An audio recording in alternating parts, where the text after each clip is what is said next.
Hi guys, welcome to Nutshelled. Today we're gonna recap a psychological thriller called Gerald's Game. Spoilers ahead. The movie opens with Jessie and Gerald packing small bags for a weekend away. On their way to the lake house, Gerald works to get his wife in the mood, where she quietly moves his hand away from her thigh. As they get near the cabin, Gerald almost runs over a stray German shepherd chowing down on roadkill.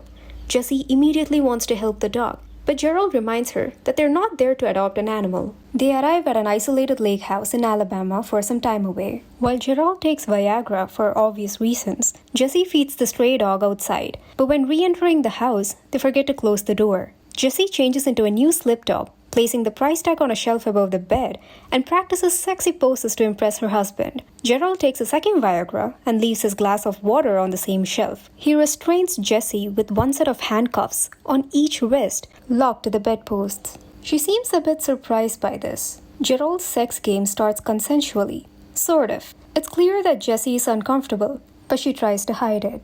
He begins to enact a strange fantasy, telling her to scream for help, knowing no one will hear her. She plays along but soon becomes uncomfortable, telling him to stop and uncuff her, where he replies, "What if I won't?" After a heated argument in which he accuses her of not even trying to rekindle their relationship, Jessie has a panic attack and bites Gerald in self-defense. Gerald suddenly dies of a heart attack, falling onto the floor. Jessie is left alone, handcuffed to the headboard, with nobody for miles to hear her screaming for help. A few hours pass. Jessie's first visitor is the stray dog she fed, who starts to bite a chunk of Gerald's arm and eats it, leaving Jessie helplessly disgusted. Jessie tries to scare it away.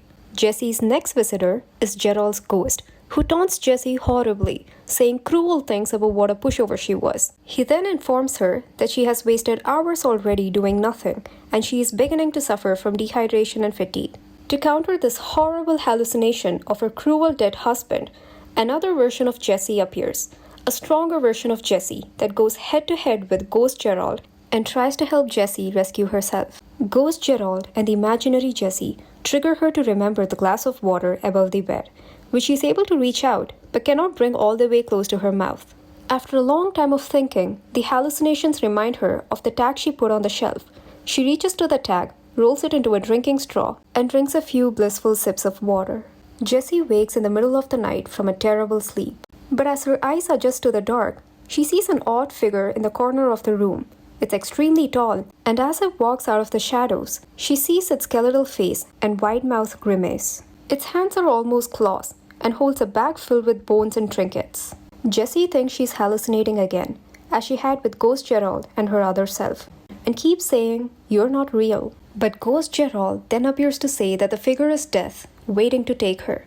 Gerald begins to call Jessie Mouse, which unsettles her. This triggers a memory of her father, Tom, who affectionately referred to her as Mouse, with whom she also has a dark past of having her sit on his lap while he masturbated to her when she was just 12 years old, as the two watched a solar eclipse. Tom manipulated Jessie into never telling anyone and made his disgusting crime seem like it was Jessie's idea to begin with. Because of his coercive language and gaslighting, Jessie fully internalized the shame and horror of what her father did, not just as a child, but for the rest of her life. As Jessie loses feeling in her arm, Gerald and Jessie's vision of herself taunt her that she never recovered from the assault and that she married a man just like her father. Gerald teases Jessie about the disfigured man she saw, whom he calls the man made of moonlight, and points out what he suspects is a bloody footprint on the floor. Jessie remembers cutting her hand the night of the assault after she squeezed a glass too hard when her mother asked her about the eclipse. The adult Jessie then relates the past memory and gets a harsh idea of smashing the water glass and cuts her wrist in a way that enables her to peel back the skin, allowing her bloody hand to slip through the handcuff. After this gruesome act, she drags the bed to the key and successfully unlocks her other hand. She drinks some water and bandages her wrist, but then passes out on the floor from blood loss and fatigue. When she wakes up, her path out of the house is blocked by the moonlight man, who she still thinks is a hallucination. His big bag of bones is open and Jessie puts her wedding ring inside. Bleeding profusely, Jessie manages to drive her car to the nearest neighbors but sees the man again in the back seat and crashes the car. People from nearby house soon emerge to help. She's gravely injured, but she's free. We see Jessie again 6 months after her ordeal. Gerald's law firm helps her get the incident quietly written off as a simple heart attack. Jessie has had multiple surgeries to repair her hand, and with it, she writes a letter to her younger self to make sense of everything that happened. Jessie begins opening up about her childhood and even starts a foundation to help abused kids. But still, each night, the man made of moonlight still appears before her as she falls asleep. Her wedding ring was never found in the house, and she learned from the news about a serial killer with acromegaly who digs up crypts, stealing bones and jewels, and eats the faces of male corpses. This explains why he didn't harm Jessie in the house, and also why Gerald's face was disfigured. Jessie arrives at court as the Moonlight Man is being sentenced and calls for his attention. He quotes what she said before leaving the house, indicating that he was in fact there at the time.